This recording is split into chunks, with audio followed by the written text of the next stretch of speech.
podcast world. I hope you're having a great day. You were listening to the Service Business Mastery Podcast. I'm your host, Tersh. Today we have a really special guest. I say that a lot, but I really value all of my guests on the show. Thom Johnson with Johnson Media Group. A lot of times, a lot of listeners ask me, and I think this myself a lot too, is, you're bombarded with different. If you're anything like me, you get an email all the time like, hey, we want to revamp your website, or we want to redo this marketing. You should check out our marketing agency, all this other stuff. But Thom is one of those guys where he's so full of knowledge and he's so helpful and answers any questions that I ever have. And I'm just so thankful. When I first met him and we went through what we're going to talk about here, it was really awesome to have just the interaction. So I was like, I got to have you on the show. So welcome to the show, Thom. Thanks, Tersh. I appreciate it. Yeah, absolutely. So tell us first of all who you are and a little bit about your business. Sure. I have several companies right now. The two that most affect this business are my home and local services business, which is a digital platform built specifically for this category. It's very, very unusual. Then my second one is Johnson Media Group, which deals more with the traditional media and how to apply it to this category. I've been working this category for over 13 years. I'm in 80 different markets right now with it. And it gives me a great perspective nationwide to see and exchange ideas between the different people I work with to show what's working in one market, what may not be working in another market. And the 13 years of experience have given me a perspective into what's considered, I think, a very, very unusual category for consumers. Yeah, it is very different. And before we aired, we were talking a little bit about just the fact that, even as a contractor, like we go into the home kind of expecting what HVAC contractor, kind of the end goal being a system replacement. Whereas when people call you, whenever something's broken, they're just thinking repair. And so having that journey and that transition, that's really cool that you have that outline and you have that mapped out in that experience and everything. But today we're going to talk about the marketing toolbox. So how did you come about this marketing toolbox, and I guess what is it? Well, it tries to provide insight on how to use different marketing options and opportunities to you and apply them best. A lot of times we see a lot of people who enter a media opportunity and then totally misuse it. So you have to understand what the tool can do. And I always use the metaphor of a toolbox, because if you go into your typical toolbox, you have certain tools that do certain things. So for example, I wouldn't use a screwdriver to drive a nail into a board.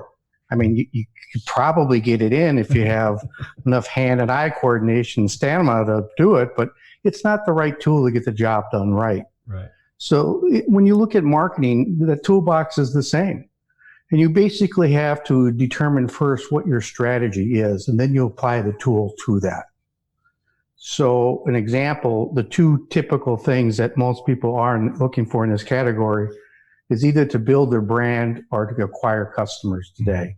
And there are different tools that do that differently and better or worse. So how do we know what we should be working on? If we should be working on branding or bringing in clientele, or because sometimes we get, especially if you listen to anybody on social media or whatever, the gurus out there, quote unquote gurus, it leads me back to the old adage, if you have a hammer, everything looks like a nail. So like if you're a Facebook guru, Facebook solves everything. Does that kind of correlate there? Well, the thing I usually see is you have to be resourced to do it properly. So, For example, brand building is a long tail solution to your business. Now, I love brands because brands are extremely valuable. Take, for example, bleach, which is pretty much a commodity item. There's not really much difference between bleach. Yeah, Clorox has a 60% market share and is on average 40% higher than the store brand. Yeah. And that's what great brands do. They get you to buy based on a brand promise rather than price scrutiny. So if you can build a brand, if they're extremely valuable, and in this category with such a wide variation in pricing, you have a great opportunity to do it because people don't understand the pricing dynamics at all. Mm-hmm. If you tell them it's $650 for a blower motor for their HVAC unit, they don't know if that's right or wrong. Mm-hmm. So you have a great opportunity to build brands, but again, it's a long tail solution. It takes a long time to do it. Now, to build a brand properly, what you do is you look at your company and this is a come to Jesus moment where you either find a unique benefit or a comparative advantage that you actually do. Mm-hmm. And then and it's also got to resonate with consumers. It's got to make sense to them. Then you deliver that as a message, and you deliver that message as a promise. Because when they check out your promise and they find out it's true, that's how you build trust. And trust is the cornerstone of every great brand. I'll tell you an interesting side story concerning the bleach. My sister's got a PhD in nutritional science. She's a scientist. She looks in test tubes and all that stuff all the time. I went past her laundry room and saw Clorox. I said, look, you better than anyone else knows that it's a commodity item. She goes, yeah, I know you're right. But when things go wrong with bleach, they're a disaster. So I'm just going to go with the one I trust.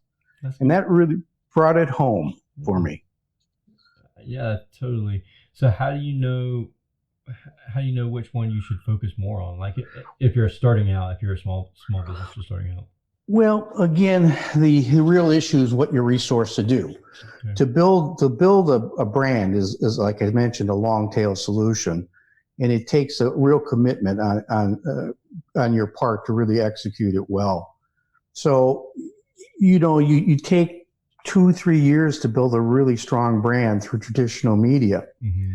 but it can have tremendous impacts. My client in Florida, when I met him 3.5 years ago, was doing about $8.5 million. And we're having a similar conversation to what we're having now. And he was very aggressive about doing it. Just stepped forward and took the advice. And 3.5 years later, he topped $52 million in sales. Oh, wow. So when you do it right, the numbers are tremendous. But what I find mostly is that most people aren't really resourced to wait 2 or 3 years, spend a lot of money to build that brand. But ideally, you'd want to do them both at the same time, if you can. But if I had to choose one for a growing business that's trying to do that, is I look at the direct response vehicle, which is kind of a little more retail messaging. And the tool that's best to do that, of course, is the internet.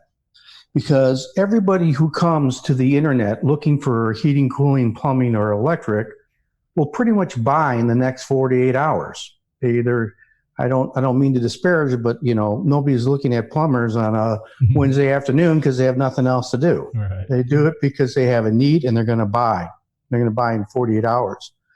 And the thing about them is acquiring new customers is they'll feed you again. The heating, cooling, plumbing, electric, lifetime values are over $40,000. And we know they'll feed us again because if you look at a good, healthy call board, 60 to 80% of it should be from customers you've done work with in the past or the referrals. Mm-hmm. So we'll know they'll feed us. But the problem is when you miss them, the time between transactions can be 3 or 4 years.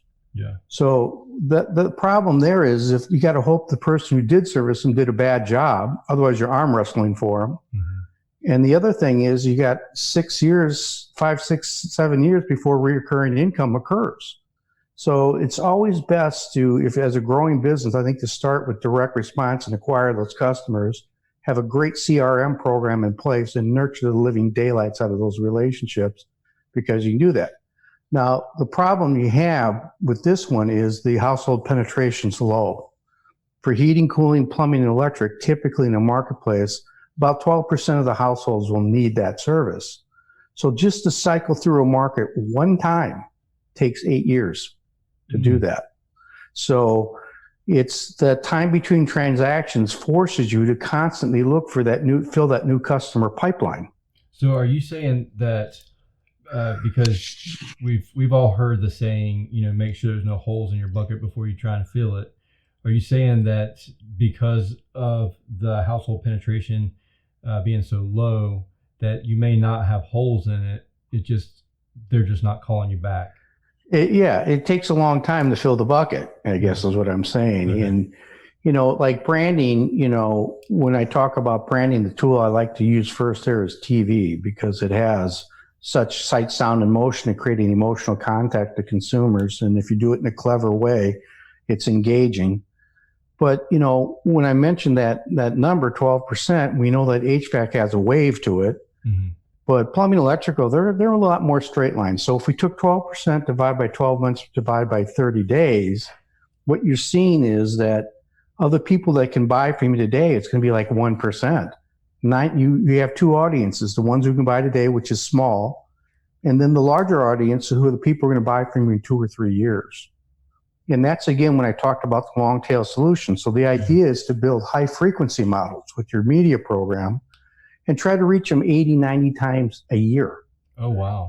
So what happens is year one, they see 89 times they don't need you. Year two, same thing happens. All of a sudden, middle of year three, they need you, and you've had hundreds of conversations with them. That's Right. how you break through in this category. So that's why I say branding is a long tail solution. It takes you'll scoop up some of those direct response people, but it's not really the tool to do that. Your digital web internet presence is the tool to scoop up people that are buying today, because again, 100% of those people are probably going to buy in the next 48 hours. So that reaching that client 8 to 9 times per year, are you just saying that's going to be like television or email marketing or? Well, you want to have multiple touch points because you want to reach them both in the home and out of the home, because it has different impacts on them. But again, because of the category, there's other issues with it. People are very indifferent to this category. Yeah. My favorite things when I talk to the sales rep, I say, do you own a home? Yes. Well, do you have a water heater in it? What brand is it? I don't know. Yeah. I say, do you have an AC unit? What brand? I don't know. I think it's a Train or a Carrier or something. Yeah. I'll tell them what costs $10,000 in your house and you don't know what it is. No one's ever taken me to their mechanical room and showed me their new water heater and go, isn't she a beauty? It's right.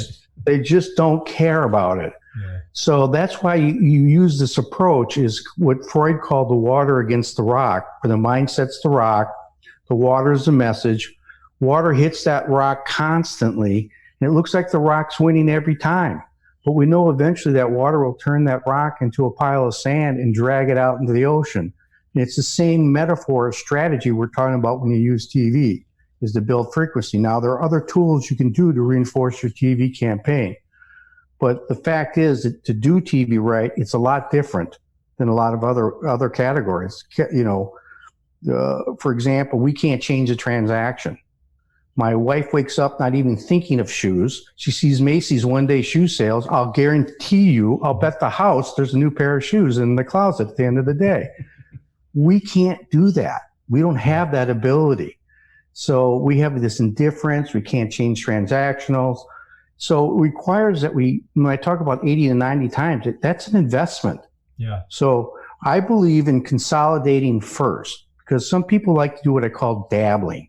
They do a little bit of this, they do a little bit of that, and all they're doing is diluting their resources down so nothing works. Absolutely. You want to consolidate first to make sure you're heard, and then once you have saturated that medium, you add platforms. So I prefer myself, when I look at traditional media, to start with TV. Okay. Because it can get, broadcast TV can cover 94% of the households in your market. Mm-hmm. So you're getting that penetration you're looking for. And then I like to run behind. The second thing I like to work with is outdoor, because we do media usage studies all the time about how people consume media. And so, for example, a good outdoor program, when you position it, the service area analysis, I showed you where to position outdoor, you'll get a 22 to 26 frequency within 8 weeks. So that, when I talk about building up these frequency models, it does a great job. That's really cool, because we went over the service area analysis for our business, and it kind of blew my mind. At the same time, it reinforced some common beliefs that I had. in the past. And we had talked about, like, there were small neighborhoods that were really great neighborhoods to market towards. And if we got a billboard or a sign put up, we had even talked about other major roads coming in and out of that neighborhood and putting it there versus it being a closed neighborhood and not having signs around it, so not being able to access that. So we actually looked at surrounding roads that were in between that neighborhood and the most common places for those people to work. Yeah, we call them gateway locations because in many nice neighborhoods, they do not want outdoor locations around. They consider it eye pollution. Yeah. So they're the tool of service area analysis is a great tool to show you where the high value neighborhoods are inside of your service area. And then we make sure you understand how to align those clustering, because there's a clustering effect that goes on. You don't build a $2 million home next to a $200,000 home. It just doesn't happen. Mm-hmm. You get these real natural clustering effects. And the idea of the service analysis is to show you how to take that clustering effect and align it against various media opportunities so that you're in these investing first in these high value neighborhoods that give you the best opportunity to get a return on your marketing investments. So would you say to do billboards before you did postal or mailers? Well, again, each one has its advantage and disadvantage. Yeah. To me, I look at media and I look at it like my children. I love all my children, and I don't have a favorite child. Right. But one brings home a better report card than another sometimes. Yeah. So one kid's at the amusement park, the other one's cleaning the garage out. Yeah. But I still love them all. And I try to be media agnostic as much as I can. So, but my thought with the whole thing is like our company's small and new, relatively new. Whenever we think about a marketing budget, we're thinking $2,000 to $3,000 a month. And, when we talk to a television, anybody from television, they want you to spend $5,000 a month. And so, like, over the years, I've thought television needed to be last, like after you're already making a lot of money, because it's just an expensive medium to use versus a postcard.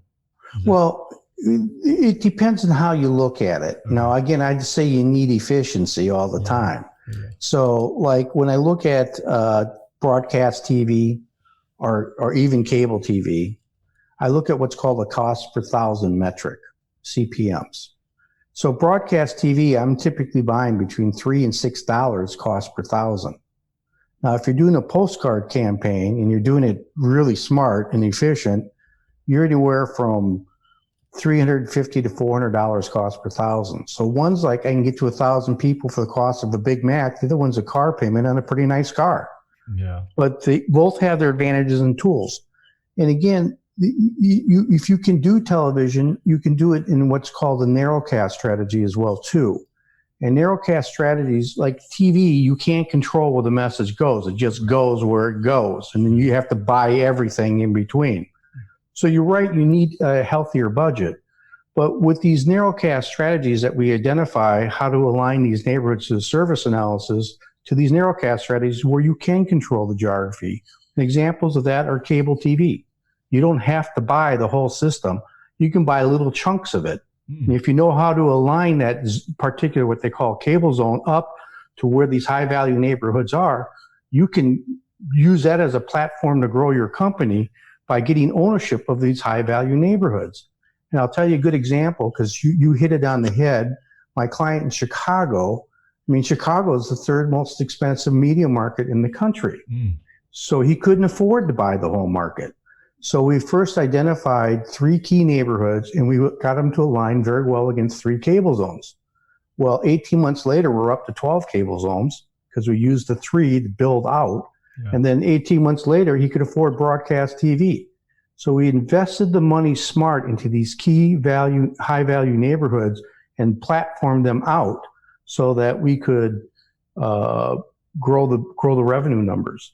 Yeah, and that's the biggest thing that I feel like anybody I've ever spoken with, they've gotten burned on because they speak directly with the salesperson at the news channel, and that person doesn't give them the same information that even you've given us today. And whenever you and I talked and we broke down even the postal codes and like, this is the postal code you need to be targeting and don't spend it over here and that type of stuff. And that's not what I hear whenever you talk to any kind of salesman anywhere that's selling these items.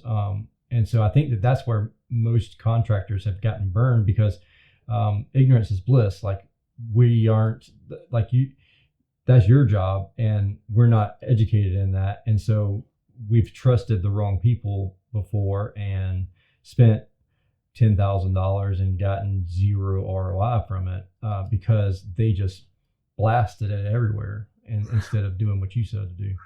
Well, again, when you're building a strategy for media, you got to understand certain things. There's no doubt that TV works. GM doesn't pour $1 billion in a TV and cross their fingers. Right. They know it works. The only reason it doesn't work is you're not using it right.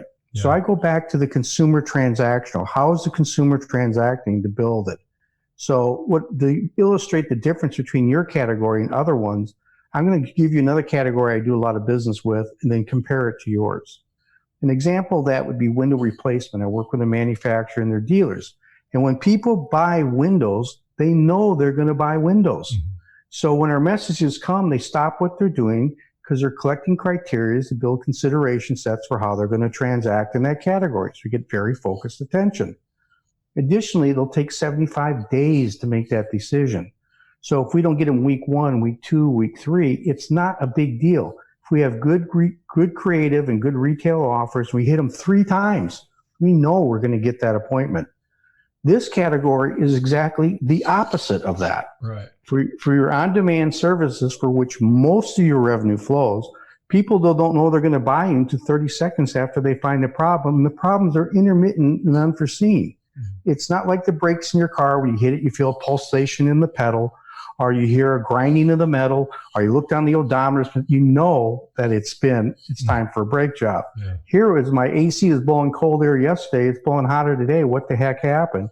Then that's combined with the fact that you've got 48 hours to capture that transaction, or you have to sit on the sidelines for years to get another shot at it. Yeah. So you can see if we use the strategies we use in Windows, it would never work in this category. Right. Because it doesn't respond to how the consumer transacts. Yeah, that's perfect. And I think you hit the nail on the head going back to, you confirmed exactly what I was saying. And you're a salesman that reaches out to you from the local news channel or whatever. They are selling to everybody. Like, they don't know the specifics like you do on the need and when to market this to these people. And if you were doing it as if you were selling to Windows, it's going to fail completely. Yeah, it doesn't make sense. So it's not really their fault. As reps are out there talking to multiple industries, and it'd be tough for them to be expert in multiple industries. But again, when you talk about you do it yourself, well, I don't put a furnace in my house because my family would be dead 30 minutes later. Because I'm not good at that. I don't know what I'm doing. Yeah. So that's why you really want experts, because otherwise, if you're trying to do it yourself, you'll find your money's dead 30 minutes later. Yeah. Oh yeah, been guilty of that myself. We all have been. Yeah. Cool, Thom. I don't want to take up too much of your time. You're a busy person, and I really do value your time and everything. If people want to learn more about you and everything that's going on, where can they go and what can they learn more about? Well, again, any friend of yours, Tersh, is a friend of ours, Tersh. So I would say that, if you want to present my email, they can contact me through email. Okay. And then I'll set up times to talk to them. Yeah. And for the first 25 that are willing to take my home and local services demo to show you how to make digital work for you, mm-hmm. I would do that service area analysis for free for them. And that's amazing. That is it's crazy how much information that you give for free with that analysis, because I learned so much stuff about our area with that analysis, and it really is amazing. And thank you so much for spending the time with the client, with our listeners, and going over that with them. And if you are listening to this, you'd be a fool not to do that, because even in our coaching organization, we're in CEO Warrior. That's how I first met Thom. And we have little AIM groups and little small groups where we meet together.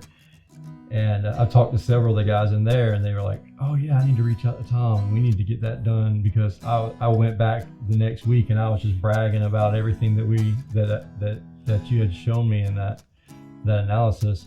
And there were guys that were using you that had never even reached out to you about doing that. And I was like, you gotta reach out to Thom. Reach out. He's like, I talk to him all the time. I just keep forgetting to ask him. And so, yeah, it's really a ton of very valuable information. So I'll share your email address and everything in the show notes. And so reach out to Thom and get signed up for that, and take a demo, because it's a really great program. Awesome. Thanks, Tersh. Yeah, thank you again for coming on the show. Is there anything you'd like to add? Well, again, the one thing that I want to add about the service area analysis, it isn't just a data dump. We'll show you actionable insights and then how to apply those insights to various media opportunities. So it's really a great tool that gives you not only the advantage of being able to wake up every day and feeling you know what to do that day, but also it's competitive, because I guarantee you your competitors will have nothing like this. Yeah. Oh yeah. I agree with you 100%. Cool, Thom. Thank you again for coming on the show. Not a problem. Thank you, Tersh. And again, have a good one. You too. All right. You bet. Bye now.